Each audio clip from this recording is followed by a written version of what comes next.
कनक, आपका स्वागत है गुजरात के पहले Ahmedabad express Hindi news channel में। भारतीय समाज के अनमोल विचारक डॉक्टर बाबा साहेब अम्बेडकर समाज के सुधार का आधार। आज हम एक ऐसे शख्स के बारे में बात करने जा रहे हैं जिनका पूरा जीवन संघर्ष से भरा रहा, लेकिन फिर भी उन्होंने हार नहीं मानी और लड़ते रहे और जीत भी हासिल की, और जिन्होंने हमारे देश के संविधान को बनाने में सबसे बड़ा योगदान दिया और जिन्हें हम कहते हैं कानून डॉक्टर के पिता के रूप में जाना जाता है। आज भीमराव अम्बेडकर की जयंती है, तो आइए जानते हैं उनके बारे में वो बातें जो बहुत कम लोग जानते हैं। डॉक्टर बाबा साहेब अम्बेडकर का असली उपनाम अंबावडेकर था, लेकिन उनके शिक्षक महादेव अम्बेडकर थे, जिनके दिल में भीमराव के लिए विशेष स्थान था।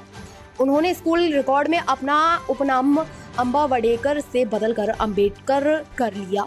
डॉक्टर भीमराव अम्बेडकर कुल 9 भाषाएं जानते थे और 21 साल की उम्र में उन्होंने सभी अध्ययनित धर्मों में महारत हासिल कर ली थी।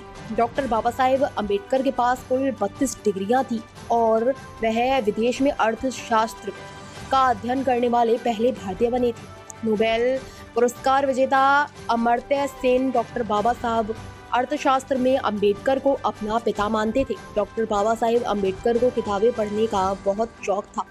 उनकी निजी लाइब्रेरी दुनिया की सबसे बड़ी निजी लाइब्रेरी थी, जिसमें लगभग 50,000 किताबें थी। डॉक्टर बाबा साहेब अम्बेडकर की पहली शादी 1906 में रमाबाई से हुई थी और उनका एक बेटा था जिसका नाम रमाबाई था।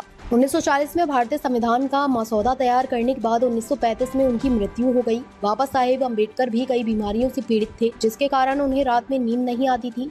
उनके पैरों में हमेशा दर्द रहता था और गंभीर मधुमेह के कारण उन्हें इंसुलिन लेना पड़ता था। जब वे इलाज के लिए मुंबई गए तो उनकी मुलाकात सबसे पहले डॉक्टर शारदा कबीर से हुई। समुदाय इसके बाद दोनों ने शादी करने का फैसला किया और 1948 में उन्होंने शादी कर ली।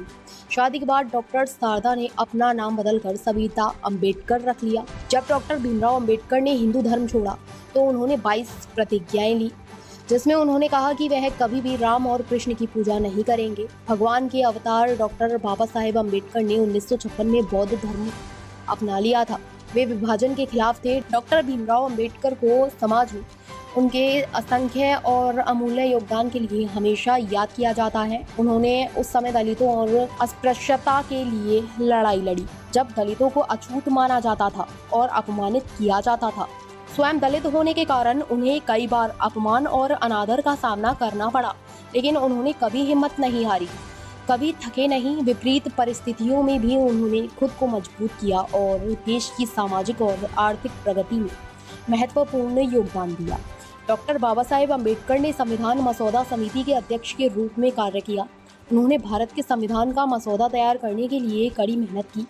हम उन्हें भारत के संविधान के वास्तुकार के रूप में सम्मान देते हैं, क्योंकि उन्होंने भारत के संविधान के निर्माण में योगदान दिया था। वर्ष 1954 से 1955 के दौरान अपने खराब स्वास्थ्य के कारण डॉक्टर बाबा साहब अम्बेडकर बहुत चिंतित थे।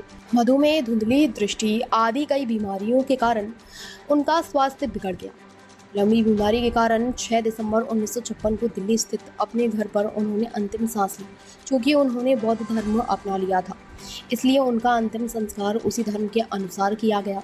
इस प्रकार हमने एक ऐसे व्यक्ति को खो दिया जिसने जीवन भर लगातार संघर्ष किया और अपने देश के लिए बहुत योगदान दिया। चलिए, आज की खबरों में बस इतना ही। देश दुनिया की ताजा खबरों के लिए जुड़े रहिए गुजरात का पहला Hindi news channel Ahmedabad express के साथ। नमस्कार।